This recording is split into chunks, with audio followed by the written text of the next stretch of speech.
Sterling S. Hughes.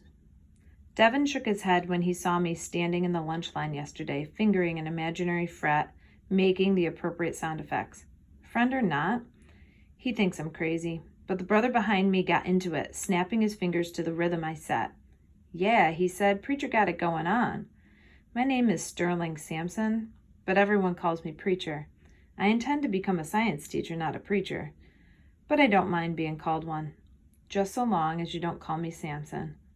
I'm hoping to end up in a little better shape than he did. I turned to the brother behind me and eased into a smile. I play a real guitar at church every Sunday. You ought to come by and check me out sometime.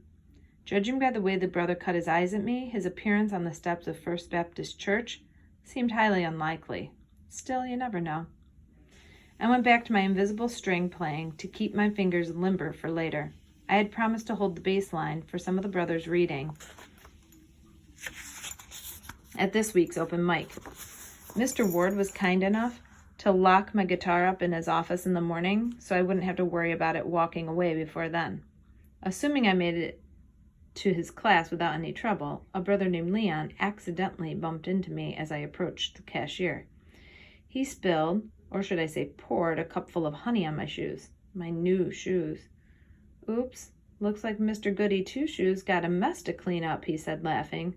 His buddies joined in. I stared down at my shoes, counting 1, 2, 3, 4. By the time I reached 10, I realized counting was not going to suffice. I need you, Lord. Hold back the Samson in me. I may not have his strength, but you know I have his temper. I counted backward from 10, felt my breath slowly evening out.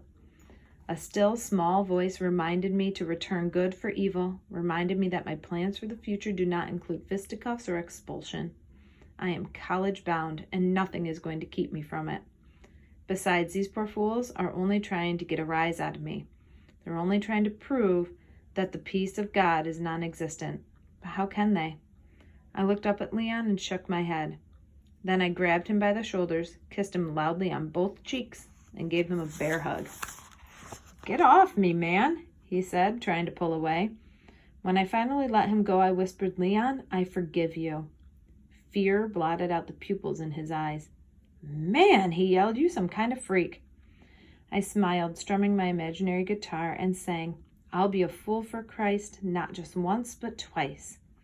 Leon and his friends backed away as if I'd set a match to them. They put as much distance between us as possible. You sick man, Leon called over his shoulder. Stay away from me. It's always something with these guys.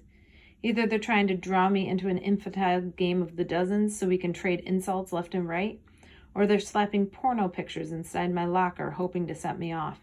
If they had some direction in their lives like Raoul, Devin, or Raynard, they wouldn't have time to worry about me one way or the other, which is precisely why I want to teach, to give young brothers like Leon some direction. Even Wesley has direction, although the brother could clean up his language. Sometimes he sounds like a thug in training. Leon's not much better. If only Leon and his friends knew how lame their antics are, as if any of that could stop me from believing in God. All my life I've seen my mother pray, and all my life I've seen her prayers answered. There was the time my baby brother was dying of pneumonia, and the doctors had given up, but she prayed until the fever broke. There was the time she was laid off from her job and the refrigerator was empty, and she bowed her head over an empty pot and prayed for God to fill it. That night, a woman upstairs begged her to accept a bag of frozen meats and vegetables because she was moving the next day and she hated to see good food go to waste. We had steaks that night, and we never had steaks.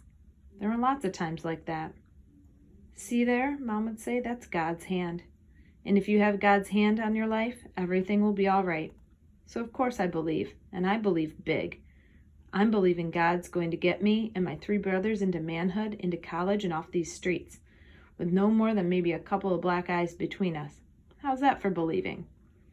The change bell rang, and I was still cleaning off my shoes. I could have used a few extra minutes to work on my own poem. It took me a while to get into this whole poetry thing.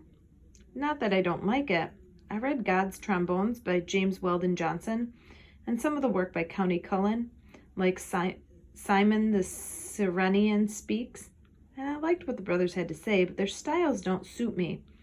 Then Mr. Ward turned me on to Reverend Pedro Petrie, who is more my speed, even if he is kind of old. He knows how to put God and the street in the same sentence, and I figured if I'm going to write poetry at all, that's what I want to do. So I put together a few.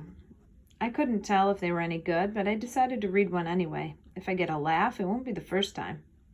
The bell rang one last time. I took a few bites of my sandwich, wrapped up the rest, and tossed it in my bookcase for later.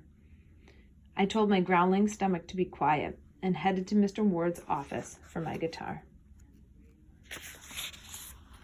Open Mic, D-Train by Sterling S. Hughes. He squeezed through the subway doors, a young gun, thirsty for the kind of coke you can't sip through a straw. He sized up the passengers, chose his prey. A wrinkled woman at the tail end of her geritol years who feared her own shadow with good reason. He lunged at her, demanded her cash to replenish his stash of powdered death. No one blinked or came to her aid at first. Then, and he beamed. Light streamed from his fingers, singed anyone caught without a robe of righteousness across his back. The lack of goodness in the young gun's heart was oxygen to the fire, and so he burned a good long while before I woke. The dream stoked my faith in the judgment and justice that will come someday or this afternoon. Soon. I turn up the collar of my white robe, relieved to know God's got me covered, 'cause I'm good, but not that good. Tyrone. The brother took me to a whole other place. I'm not sure I got all of it, but I got that he don't call himself no angel. Of course, if Mr. Goody Two-Shoes ain't no angel, what does that make me? Never mind. He sure worked that rhythm, I know that much. He snuck a little rhyme in there, too. I like that. Go on, preacher. Look like God got himself a poet.